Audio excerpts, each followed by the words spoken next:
Hello, everybody, and we're back to another sort of review slash quick rant. And this time it will be a topic that I really love, Star Wars. It's my favorite franchise of all time, and I'm going to talk about the Kenobi series that has just ended the first season. So let's talk about some of the things that I really don't like. Let's talk about Leia, for example. So she is too smart. In the first or second episode, I can't quite remember, she absolutely obliterates her cousin with facts and logic, but then she's too dumb to realize that Kenobi is the one that's rescuing her, and that's why people are looking for him. She's just all over the place.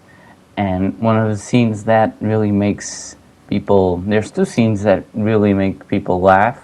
It seems that those are the chase scene, which, the guys that are chasing Leia are just tripping over branches and really dumb shit, and they can't catch her. And it's really obvious that the actress can't run that fast, so they gotta kind of stall it a bit. And the other scene that people seem to really laugh about is the Kenobi escape from the Inquisitorius thingy. He puts Leia under his jacket, and nobody fucking notices that Leia's under, but it's so freaking obvious. It hurts. Well, now let's talk about Kenobi, because Kenobi isn't even the main character. That is for Reva, but we'll get to that. Kenobi is kind of nerfed in the beginning. They are saying that he forgot how to use the Force. And I'm okay with this concept that Disney has introduced of Jedi's canceling themselves for the Force. They did that very well with the game with Cal Kestis. But here, I don't actually think it makes sense, because he isn't actually just trying to hide and survive. So he is on a mission. He needs to train Luke. So how the hell is he gonna train Luke when he has forgotten how to use the Force? And he is just canceling himself from it. So yeah, that's kind of weird. Another thing is that Kenobi in the last episode is just really freaking OP. There's this one scene where he's just throwing boulders at Vader, and he does it so easily that he seems the most powerful character in the entire trilogy, maybe even stronger than Rey, and she was a Mary Sue and a half, so, Another thing is that there aren't really a lot of aliens in this show, and it's really weird, because they have the money to make all of this, so you gotta wonder, where did the budget go? Because it certainly didn't go there. It didn't go to the fights, to the CGI maybe? I don't know. There was never a scene that it specifically looked really good, and I don't know where the budget went. I think they have more budget than the Game of Thrones episodes for season 8, and those guys had more millions of dollars for each episode. It's crazy. This is Disney. It's weird. So, that's that. And another thing that I've heard is that the writers never actually watched Star Wars. I don't know how accurate this is, but it does make a lot of sense with some things that happen in the show, because come on, the whole premise of the show is Kenobi and Vader meeting again, and that just completely breaks canon. And I see a lot of people, I don't know, I see so many comment sections trying to make excuses for this completely breaking canon, but they just don't care about it. It seems it's weird. Let's talk about the Grand Inquisitor. Now, I think that guy was really good when he did Rebels. Oh, I remember first time I watched Rebels, that guy was actually kind of scary, He was really, really good. But for this, they, well, they kind of, well, killed him off in the second episode, but then brought him back from the dead. Somehow the Grand Inquisitor returned, and it's weird. So that's that, and he was replaced for Riva, which I guess we're supposed to think is the strong, independent woman, sure. And she's just here because of her color. She doesn't bring anything new to the table. She's just angry all the time and screaming, and it's kind of funny how she is always acting. I don't know if the actress can actually act, but here she doesn't do that good of a job.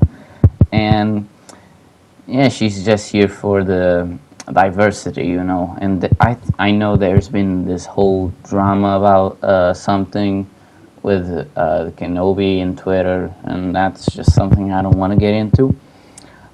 You know, it sucks. It sucks to see my favorite character of all Star Wars get botched like this, because he has this arc which he doesn't really need to go through because he already did. Kind of, not really. Basically, it's bad. It's bad if you want to have sort of your experience ruined. Sure, go ahead, watch it. Another thing that really made me kind of want to throw up is I was really expecting some really good fight scenes in this series, because come on, they got fucking Ewan McGregor and Hayden Christensen to do the choreographs. And you know, in Revenge of the Sith, they went crazy. That was epic. Literally. Jaw drops every time I watch that movie and that fight. But here, the choreography is really, really slow and bad. Even in the final fight, I think there's only one moment where I actually see them do like a couple swings at a time, because it makes me remember a lot of the sequels and how Rey and Kylo Ren fought. They just go one swing really slowly and then another swing really slowly, and it's just awful. I don't even know why I'm making this video. I guess just because I really, really love Star Wars. Since I can remember, I've really liked Star Wars movies and all. So yeah. Well, I guess it's safe to assume now that Star Wars will never be what it once was. You know, there's the occasional really good project from Disney, Rogue One, the Clone Wars, and only a few episodes of the Clone Wars Season 7. Not all of them. Some of them were really, really bad. I personally didn't like some of them. Oh, and I've just remembered the gameplay you're seeing here is from Star Wars Battlefront 2, and the reason why I'm playing so much this ships game mini game, I guess, it's because there's an achievement for killing 50 guys with one of your abilities with the bomber class. So that's why you see me just going around getting killed a bunch of times, because I'm really not good at this game mode. But to get back at Kenobi and basically giving my overall opinion, while watching the couple of first episodes, I was actually really hopeful that this was going to be a good series, because there's I don't know how to explain it, but there's a lot of good ideas that you can really see. They were almost there. Then they really have to get Obi-Wan off the planet, and you know, the good ideas were mostly around Tatooine with Owen. That would have been interesting. It would have been really interesting just seeing Obi-Wan just be with Luke. I'm sorry, with Luke trying to protect him and maybe getting some wacky adventures along the way. But I didn't imagine that. It's funny. The one show you're expecting to go to be all of it on Tatooine is not on Tatooine, and the rest of the shows until now that you're expecting to not be on Tatooine are on Tatooine. So that's ironic. Well, I guess it's a departure now. Goodbye then. I hope you have a great day in this awful, awful franchise. I might make more Star Wars Battlefront videos. I don't know. Just maybe live streams. I don't know. We might do that. So yeah, that's about it. That's all I wanted to say. Goodbye, and subscribe. It really helps out. See ya. That's what those clankers get for underestimating clone troopers.